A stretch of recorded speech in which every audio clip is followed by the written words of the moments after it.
Assalamualaikum warahmatullahi wabarakatuh.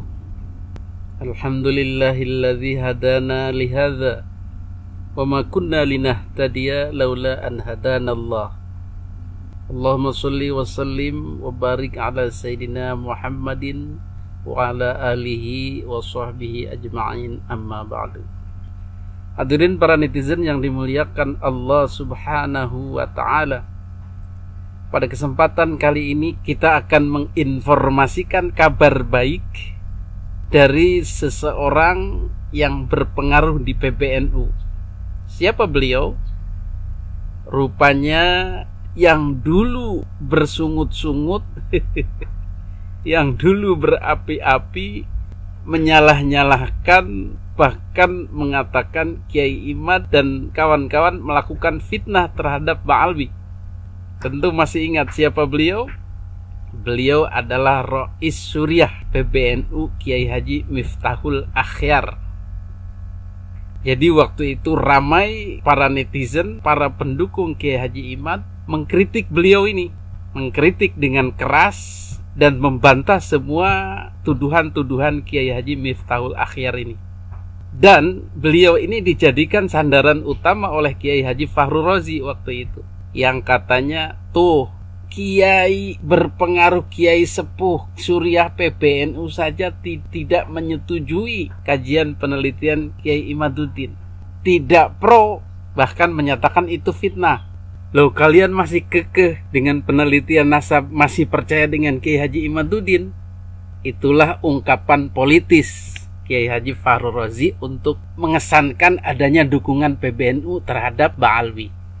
Tetapi alhamdulillahirabbil alamin, puji syukur kepada Allah, puji Tuhan, ternyata beliau Kiai Haji Miftahul Akhyar juga berdialektika, berdialog dengan dirinya sendiri, berdialog dengan orang lain, mau memahami apa yang sebenarnya terjadi, mau menggunakan ilmu beliau. Kalau saya sih tidak bela sana, tidak. Cuma kalau ketemu Habib, sudah Habib. Yang penting panjenengan takwa Allah, pasti tidak akan berubah. Orang takzim, cinta pada habaib, kan nilai takwanya sebetulnya yang bukan Habibnya. Nilai takwa, ya Habib ada nilai, tapi takwanya ini yang menentukan.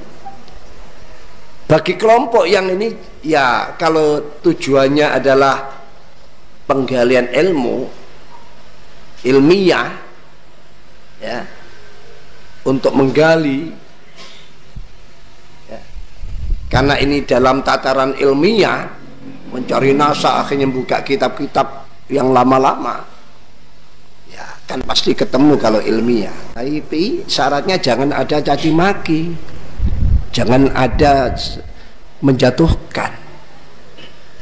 Bagus kalau nemu ini kok nasabnya menurut saya putus, datanglah ke dibuat mudzakarah di situ, gimana ini anak, terus mencari, ketemu nanti.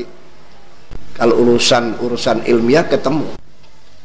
Kalau urusan ilmiah akan membangkitkan anak-anak yang cerdas-cerdas itu terbangun, ya, tergugah untuk mulai ingat pada dulu waktu ngaji, bahkan buka-buka, bisa melahirkan anak-anak cerdas atau memunculkan mereka yang selama ini tidur bisa muncul, tapi tetap dalam koridor husnudzon, koridor yang penuh dengan ketawadhuan, bukan lalu istilahnya itu ya ngungkit sejarah, ngungkit mbahnya dulu, ini sudah bagus sebetulnya di Indonesia. Dan habaib itu mulia memang ada di Indonesia, bukan berarti di luar Indonesia tidak mulia. Orang kalau sudah dengar Habib itu buh alim, buh enggak, pokoknya Habib. Apalagi serbannya 7 tumpuan. Wah, sudah apapun akan diberikan. Dulu sering saya itu didatangi orang yang suka-suka ngaku Habib. Saya marahi. Karena ini orang ini hanya ngendel-ngendel bukan karena. Tapi kalau ada Habib yang baik, ya saya muliakan. Sama saja dengan yang lain. Gus kan sama dengan Gus, siapa gelar-gelar yang di luar Jawa ini atau di Jawa Barat banyak gelar-gelar yang begitu, semua nilai akhlak dan prakteknya. Jadi kalau menurut saya lebih baik sudahlah diduduk bersama, ya. Kalau belum ketemu, ya cari sampai ketemu, pasti ketemu. Kalau itu dasarnya ilmiah, pasti nanti ketemu dasarnya ilmiah. Alhamdulillah beliau akhirnya bijaksana. Setelah sebelumnya bijak sini kepada Ba'alwi, akhirnya bijaksana kepada Kiai Iman. Jadi beliau kemudian katanya, aku ndak melu siapa-siapa, aku berada di tengah dan memberikan pencerahan kepada keduanya. Bagaimana pencerahannya? Ini rupanya yang menyejukkan akhirnya. Apa kata beliau?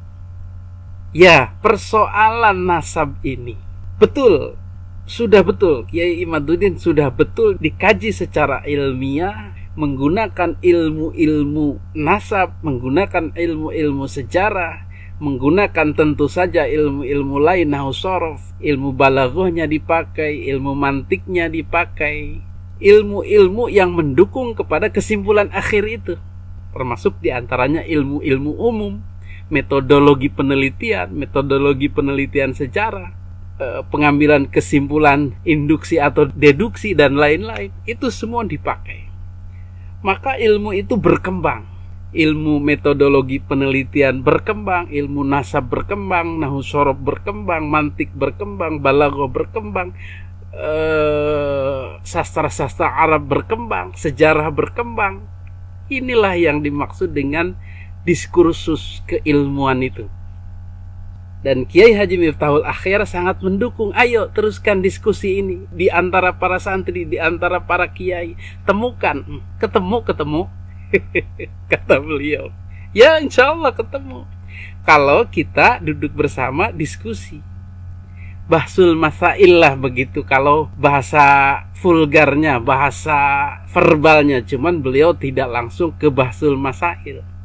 Tetapi dari gaya-gaya beliau menjelaskan, ya memang tempatnya di bahsul masail itu. Ketemu di situ. Nah, kemudian dari hasil diskusi tersebut ditemukan fakta yang lebih kuat dari argumentasi, dari pro dan kontra. Kemudian ditemukanlah yang lebih kuat, ternyata nasab Ba'alwi ini mungkoti atau paling tidak syubhat, meragukan.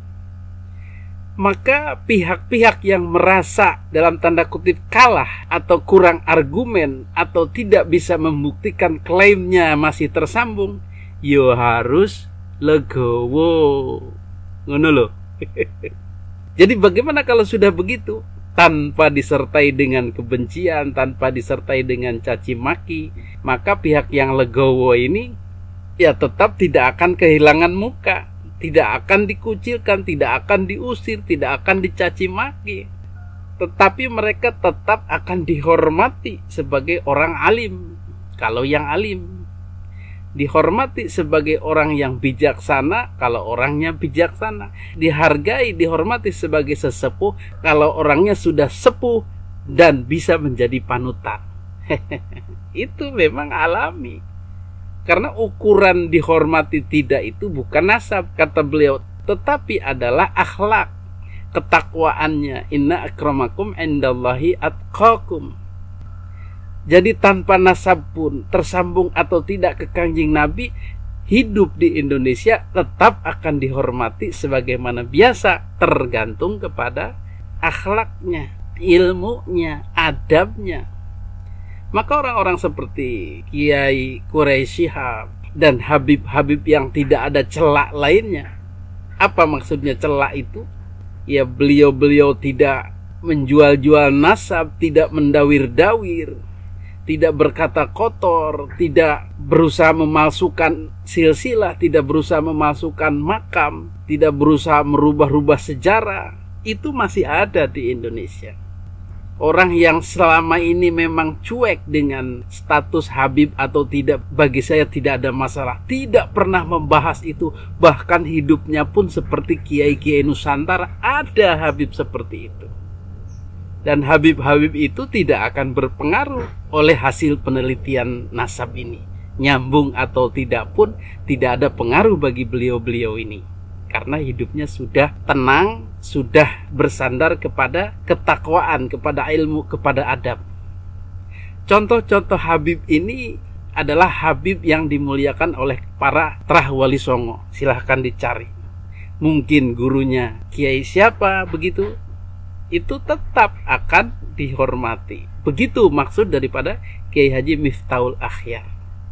Bagaimana dengan nasib Habib-Habib yang konyol, yang ugal-ugalan, yang menjual-jual nasab, yang mendawir-dawir, yang hanya hidup bergantung pada nasab? Mohon maaf, Anda tereliminasi. Siapa saja mereka?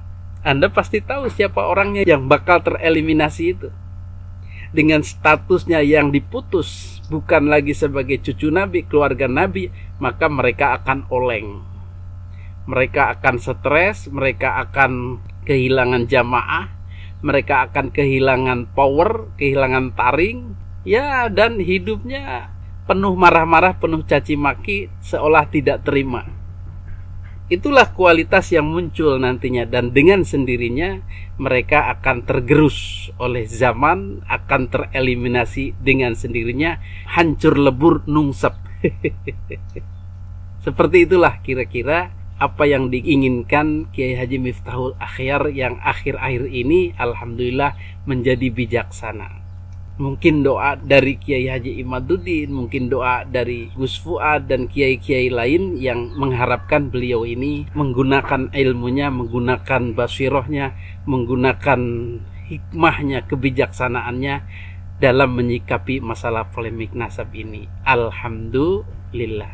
Demikian, mudah-mudahan pesan ini juga sampai kepada beliau Kiai Haji Miftahul Akhyar, dan kami juga mohon maaf kalau dulu-dulu sempat mengkritik beliau secara keras. Tapi alhamdulillah Allah sudah tunjukkan kepada beliau bagaimana seharusnya bersikap terhadap keilmuan dan bersikap yang seharusnya sebagai orang tua yang mengayomi seluruh anak-anaknya. Hadanallahu wa iyyakum ajmain. Wassalamualaikum warahmatullahi wabarakatuh.